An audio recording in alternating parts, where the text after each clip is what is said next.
திமுக தலைவர் கருணாநிதியை அவரது மகனும் மத்திய அமைச்சருமான அழகிரி இன்று சந்தித்து பேசியுள்ளார்.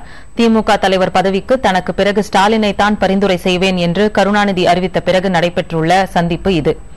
இந்த சந்திப்பின் முக்கியத்துவம் குறித்த தகவல்களை தருகிறார் நமது செய்தியாளர் முரளிதரன். முரளி, இன்னைக்கு நடந்த சந்திப்புல அழகிரி கருணாநிதி அவர்களிடம் என்ன கேட்டிருக்கிறார்? நிச்சயமாக ராஜி, அதாவது இந்த சந்திப்பு மிகுந்த முக்கியத்துவம் பெறுவது எந்த பின்னணியில் என்று பார்த்தோமானால், தலைவர் பதவிக்கு ஒரு வாய்ப்பு கிடைத்தால் நான் மு க ஸ்டாலினை முன்னிறுத்துவேன் என்று திமுக தலைவர் கடந்த 6ஆம் தேதி என்று அறிவித்த நிலையில் தான் இந்த சந்திப்பை எல்லோருமே பார்க்கிறார்கள். அது குறித்து தான் எல்லா இடங்களிலும் விவாதிக்கப்படுகிறது. இதை குறித்து மு க அழகிரி தனது தந்தையிடம் பேசி இருப்பார் என்றெல்லாம் தகவல்கள் உலா வருகின்றன. ஆனால் இந்த சந்திப்புக்கு வேறொரு முக்கியத்துவம் இருப்பதாக கட்சி வட்டாரங்கள் தெரிவிக்கின்றன. இந்த சந்திப்பு குறித்து நேற்று இரவே மு க அழகிரி தனது தந்தையிடம் உத்தரவு வாங்கிவிட்டதாகவும், அதன் அடிப்படையிலேயே இன்று காலை 10:30 மணி அளவில் கோபாலபுரம் இல்லத்தில் தனது தந்தையை சுமார் 1.5 மணி நேரங்கள் சந்தித்து பேசியிருக்கிறார். 10:30 மணியிலிருந்து 12 மணி வரை இந்த சந்திப்பு நடந்திருக்கிறது.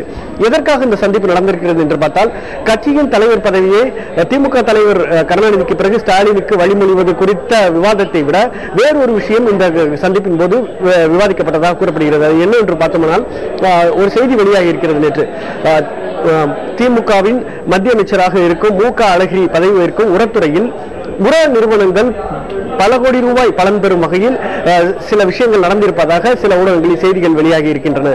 அதாவது டிஏபி உரம் என்று சொல்லக்கூடிய உரம் 25,000 ரூபாய்க்கு விவசாயிகளுக்கு ஒரு மெட்ரிக் டன் விற்கப்படுகிறது. அதற்காக மானியமாக அந்த உர நிறுவனத்திற்கு 14,300 ரூபாய் அளிக்கப்படுகிறது. மொத்தமாக 40,000 ரூபாயை இந்த உர நிறுவனங்கள் பெறுகின்றன. ஆனால் இதே உரத்தை வெளிநாடுகளில் இருந்து இறக்குமதி செய்தால் அவை 31,300 ரூபாய் என்ற அளவிலேயே கிடைக்கின்றன. ஆகவே இதன் மூலம் உர நிறுவனங்கள் சுமார் 5,000 முதல் 6,000 ரூபாய் வரை லாபம் சம்பாதிக்கின்றன. மத்திய அரசு விவசாயிகளுக்கு என்று அளிக்கும் மானியங்கள் இப்படி உர நிறுவனங்களுக்கு சென்று சேர்கின்றன. இதனை அத்துறையின் இணையமைச்சராக இருக்கும் ஸ்ரீகாந்த் ஜனா பலமுறை சுட்டிக்காட்டிய பிறகும் அழகிரி இதனை கவனிக்கவில்லை என்ற குற்றச்சாட்டு நேற்று முதல் ஊடகங்களில் அடிபட்டுக் கொண்டிருக்கிறது. இன்று காலையில் இந்த விஷயம் ஒரு மிகப்பெரிய விஷயமாகி இருக்கிறது.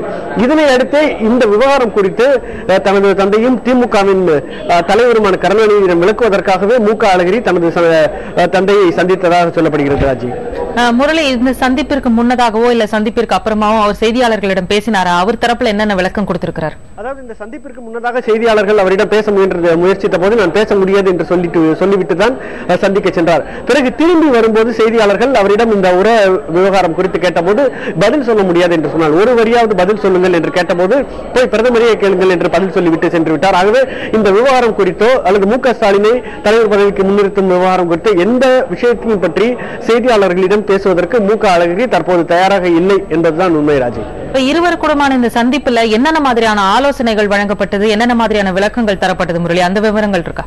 அதான் நான் ஏற்கனவே சொன்னது மாதிரி உர விவகாரம் தொடர்பாகத்தான் அவர்கள் விளக்கம் அளித்திருக்கிறார். ஏனென்றால் நாளையோ அல்லது எப்போதோ திமுக தலைவர் கருணாநிதியை சந்திக்கும் போது இந்த கேள்வி கண்டிப்பாக அவரிடம் கேட்கப்படும். திமுகவை சேர்ந்த மத்திய அமைச்சர் அழகிரி பதவி வகிக்கும் ஒரு துறையில் இம்மாதிரி ஒரு புகார் எழுந்திருக்கிறது, இதற்கு உங்களுடைய கருத்து என்ன என்று கேட்கப்படும்.